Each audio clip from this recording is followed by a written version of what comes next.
बेटा जी, done with your accounts paper, done with your law paper, we are left with one final paper of group 1 that is taxation. And बेटा ये paper बहुत लेंदी होता है पढ़ने के लिए, पूरा इनकम टैक्स पढ़ना है, पूरा जीएसटी पढ़ना है, तो प्लीज लॉ का पेपर छोड़ो, अकाउंट्स का पेपर छोड़ो, मार्क्स कैलकुलेट करना बंद कर दो और पढ़ाई करना स्टार्ट करो, बिकॉज इसके आगे एक एक सेकंड क्रूशियल है। 1.5 डे प्लानर में लास्ट में बता रही हूँ, लेकिन उसके पहले I am going to be discussing some common mistakes highlighted by ICI in the recent webinar. उन्होंने क्या बोला, ये जनरल मिस्टेक्स है जो स्टूडेंट्स कमिट करते हैं। And now that you know ICI, उनको पता है कि बच्चे बार बार इन एडजस्टमेंट्स में गलती करते हैं, हाई चांसेस कि इन एडजस्टमेंट्स पर से अपकमिंग एग्जामिनेशन में क्वेश्चन एक्सपेक्टेड है ही है। तो please take a note of these adjustment, और ऐसे ही टाइम टू टाइम जो भी चीजें मुझे लगता है कि आपको जरूरत है in that day before examination channel पे डालती रहूंगी। सब्सक्राइब करके रखना, बेल आइकॉन हिट करके रखना, प्लीज लाइक द वीडियो। बेटा एक एक वेबिनार देखने को मुझे बहुत ज्यादा टाइम जाता है, तो please share it with your friends and show some love, ठीक है? बहुत क्रूशियल है, ओके? अभी जैसे कि transactions between related person are considered supplies even if it is made without consideration. वो आपको कंफ्यूज करने के लिए एग्जामिनेशन में ये टर्म डाल देते हैं, विदाउट कंसिडरेशन। बेटा even if it is made without consideration you have to consider it as supply. Common error एक और जो देखा गया है फैमिली के डेफिनेशन में, आप कंफ्यूज हो जाते हो in the dependency clause, so please ये चीज अच्छे से take a note of it. RCM FCM में वो आपको बार बार चेक करते हैं, तो please whenever you have those questions related to RCM, related to FCM, double check supplier कौन है और रिसीवर कौन है, सप्लायर कौन है और रिसीवर कौन है, बिकॉज ये कॉमन क्वेश्चन है और कॉमन एरर्स देखी गई है एग्जामिनेशन में।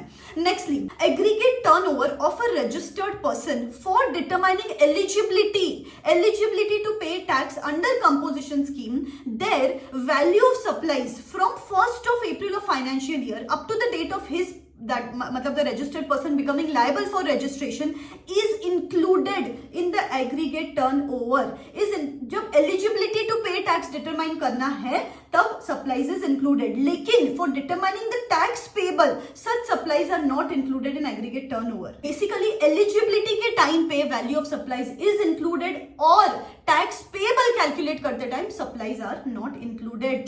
छोटा नॉमेनक्लेचर चेंज, लेकिन आप कंफ्यूज हो जाते हो यहाँ पे। एग्जेम्पशन, जब भी कोई एग्जेम्पशन रिलेटेड एडजस्टमेंट है वापस वहां पे भी डबल चेक करो by whom and to whom the exemption is granted. इसके साथ टाइम ऑफ सप्लाई जब भी कैलकुलेट करते हो तब आपको कंसीडर करना है date of entry in recipients book, और जब आपको फॉरवर्ड चार्ज मैकेनिज्म में आप कैलकुलेट करते हो वहां पे आपको date of entry in suppliers book calculate करना है, तो यहाँ पे जनरली कंफ्यूजन हो जाता है। जब भी आप वैल्यू ऑफ सप्लाई कैलकुलेट करते हो उसमें टीसीएस इंक्लूड नहीं करना है। नेक्स्टली, सब्सिडीज रिलेटेड यहाँ पे बच्चे गलती कमिट करते हैं। Subsidies directly linked to the price of goods and services and received by non government body are added in the value of supply, or blanket subsidy or donation, or if subsidy is given by state government or central government not included in the value of supply। Nextly, ये common error again, ITC can't be used for discharging reverse charge liability। यहाँ पे बच्चे गलतियां commit करते हैं। Question number 1, generally ये जो 86B का रूल है, मैं स्क्रीन पे डाल देती हूँ ये 86B का रूल, यहाँ पे जनरली बच्चे गलतियां कमिट करते हैं, तो प्लीज ये एडजस्टमेंट्स प्रैक्टिस करो। Nextly, TDS at the rate 1% is to be paid by cents under CGST and SGST Act where the total value exceeds 2,50,000, and here central tax, state tax, union territory tax, integrated tax and cess as stated in invoice won't be included in the value of supply। बेटा छोटे छोटे adjustments है, हर question में एक एक adjustment भी आपने save कर लिया, 2-2 मार्क्स सेव हो गए, और ऐसे करते करते 10, 12, 15 मार्क कब आपके सेव हो जाएगा आपको समझ में नहीं आएगा। तो carefully take a note of these adjustments and make sure you avoid these mistakes in upcoming examinations. रही बात 1.5 डे के प्लानर की, आज आप छोटे छोटे चैप्टर्स कर लो।